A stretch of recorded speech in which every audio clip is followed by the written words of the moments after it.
Hi everyone, my name is Lauren and I am a GA in the Office of Gradwell. We host various wellness events and workshops across the university for graduate students to help them be well during their time at Boise State. Today, we are going to be chatting about boundaries and how you can utilize them in your personal and professional life. We have three key takeaways for you guys today. 1. Learn what boundaries are and how to set them appropriately with the important people in your life. 2. Understand and implement the STAR method. And 3. Acquire the skills to voice discomfort in a professional and healthy way. Boundaries. What is a boundary? A boundary is a personal or professional limit that helps define what is acceptable and unacceptable behavior. Examples of boundaries include prioritizing mental health by making non-negotiable time for yourself, taking sick days when you're ill, and setting boundaries in relationships, which includes being open and honest with loved ones about the demands of graduate school and your professional life. Graduate school can be demanding with various commitments and responsibilities. Students should understand the importance of prioritizing tasks and activities within their routine. They should identify their goals and values and allocate time accordingly to focus on the most important and meaningful activities. Boundaries can set you up for success. Not only is it important to create boundaries, but it's also important to maintain them. Boundaries help ensure a healthy work-life balance. They help you avoid burnout and create a more productive work environment. Maintaining boundaries in grad school is essential for your overall well-being, productivity, and long-term success. It helps you balance academic and personal life and promotes ethical conduct, all of which contribute to more positive and fulfilling graduate school experiences. Boundary setting skills. How to establish boundaries. First, begin by doing some self-reflection. Take time to reflect on your personal and professional needs. Understand what aspects of your personal and work life require boundaries. Then, identify your priorities. Determine your top priorities, both at work and in your personal life. When you know what matters most, it will help you set meaningful boundaries. Lastly, delegate and say no. Learn to delegate tasks when possible. If you're overwhelmed, communicate with your supervisor about workload concerns and don't hesitate to say no when necessary. How to set boundaries. Now that we've gone over how to establish boundaries, let's go over how you can set your boundaries with others. Define your limits. Reflect on what supports you and detracts from your well-being. There is often a fine line between being well versus committing to various obligations that can contribute to feelings of burnout. Openly communicate. It's important not to assume people know your boundaries. Boundaries need to be communicated in order for people to know them. Remind people if needed. It's okay to repeat yourself. If no one has told you before, this is me giving you permission to remind the people in your life about the boundary you are placing without feeling guilty about it. This will help ensure that you are always sticking to your boundaries. How to maintain boundaries. We've talked about how we can establish and set boundaries, but how can you maintain boundaries? Start by creating a routine. Creating a routine goes hand in hand with effective time management. Students should learn techniques for managing their time effectively, such as setting deadlines, breaking down tasks into smaller steps, and using tools like calendars or digital planners to schedule their activities.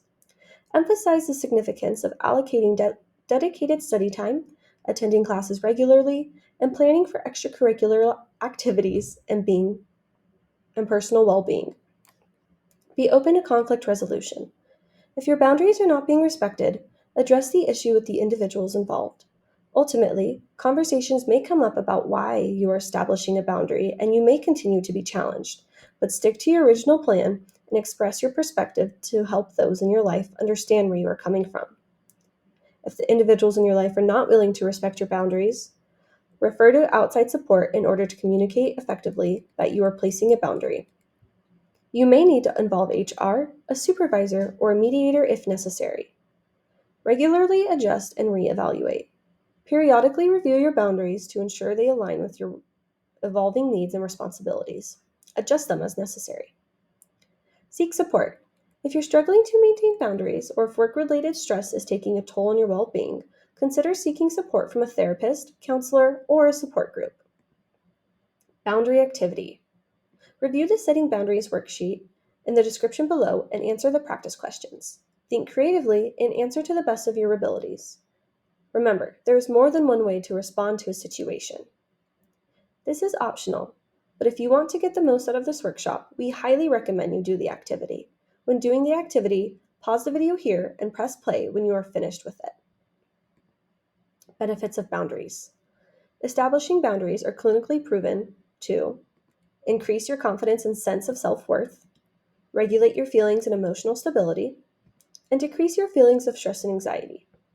They can also help you allocate a specific amount of time for studying and spending time with your loved ones, creating time to recharge or practice self-care, and can help limit your social commitment so you don't overextend yourself. This goes into the saying no aspect. It is okay and expected. STAR method. The STAR method, which stands for situation, task, action, and result, is typically used as a framework for structuring responses during job interviews, performance reviews, or when sharing examples or stories of past experiences. It can also be adapted and applied to prepare for difficult conversations with people in your life. We will now break down the STAR method and provide an example of how it might be used in a professional setting. Starting with the situation, give context to it. Provide a brief overview of what's been happening and why it's causing concern. Make sure the person you are communicating with understands the background and context. For example, you might say, a coworker was off sick, leaving an important project finished. Then you move into task. Clearly define what needs to be addressed. By clearly defining the specific task or issue that needs to be addressed during the conversation, it helps narrow down the problem and identify the core concern. It is important to be precise and concise in your description. So you might say, I was instructed to take on the project with no leniency on the deadline. Then you would move on to action. Explain how you handled the situation, and explain what you've done or what you intend to do to resolve the situation. Be prepared to discuss any research, analysis, or steps you've already undertaken. So you might say, I requested a reduction on my other weekly goals and outputs. I also delegated small tasks to other team members. Then you would end with the result, aka the end result. Communicate your desired or anticipated result from the conversation. Be realistic about your expectations and what you hope to achieve as a result of the discussion. This is an opportunity to express your goals and intentions. So, you might say, I delivered the project on time and was given further responsibility on future projects. Additional tips. When applying the STAR method to difficult conversations, you can prepare thoroughly. Prepare your thoughts and key points in advance. Consider potential objections or questions the other person might have and be ready with well thought out responses. Stay calm and focused. During the conversation, remain composed and focused on the situation, task, action, and desired result. It is important to avoid emotional outbursts or personal attacks. Actively listen. Be sure to actively listen to the other person's perspective and responses. Give them the opportunity to express their thoughts and concerns as well.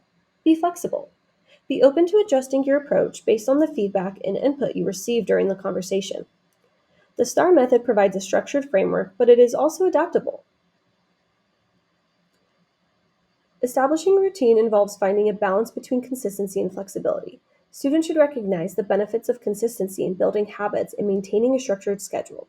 However, they should also understand the importance of being adaptable and open to adjusting their routines as circumstances change. Encourage them to be flexible and resilient in response to unexpected events or changes in their academic or personal lives. And lastly, follow up. After the conversation, it is crucial to follow up on any agreed upon actions or next steps. You can do this by sending a follow-up email summarizing what was discussed in the agreed upon resolutions if applicable. STAR method activity. Using the worksheet provided in the description below, you will be provided with a professional scenario where an employee has to address a difficult situation with their boss. Look over it and see how the STAR method is fully applied. After going through this example, we also have provided the start of a personal situation you can practice using the STAR method with. After completing that, there is space for you to create or reenact a situation you have encountered or are currently dealing with, so you can also apply the STAR method to it. Remember, there is always more than one way to solve a situation. This is optional, but if you want to get the most out of this workshop, we highly recommend you do the activity. When doing the activity, pause the video here and press play when you are finished with it. Being uncomfortable with the uncomfortable. I want to acknowledge and normalize that everything we discussed today can lead to uncomfortable feelings. It can be challenging and draining to feel that uncomfortability. It's okay, and it may just take some time to process. Make sure you are giving yourself and others the time and space to sit with that feeling and to be comfortable with the uncomfortable. Coping strategies. It's important to establish healthy coping strategies that will help reduce your emotional distress or rid of the stressful situations you face. They will enable you to manage your stress, encourage a routine, and allow you to be more introspective. Here are some ways to go about it. You can move your body. Find a way to move your body that you enjoy. Self-reflect. This can include mindfulness, yoga, intentional walking, or deep breathing exercises. Lastly, challenge yourself. Establish and maintain boundaries and set those goals. This all relates to crucial conversations and boundary setting because they relate to good mental health. Having a good mental health is vital to continuing to be productive at work, deal with the stresses of life, maintain healthy relationships, and overall be more optimistic. Now you should be able to recognize what a boundary is and feel more comfortable in implementing them. Utilize the STAR method when a difficult conversation needs to happen, and feel more confident to voice discomfort in a professional or personal setting. Additional resources. Here are some additional resources that we have available here on campus to help you, including Boise State University Health Services, Boise State University Counseling Services, and the National Behavioral Health Crisis Line. Thank you! Thank you for watching this presentation. You can visit our website by scanning the QR code to stay updated with Gradwell's latest events and future workshops.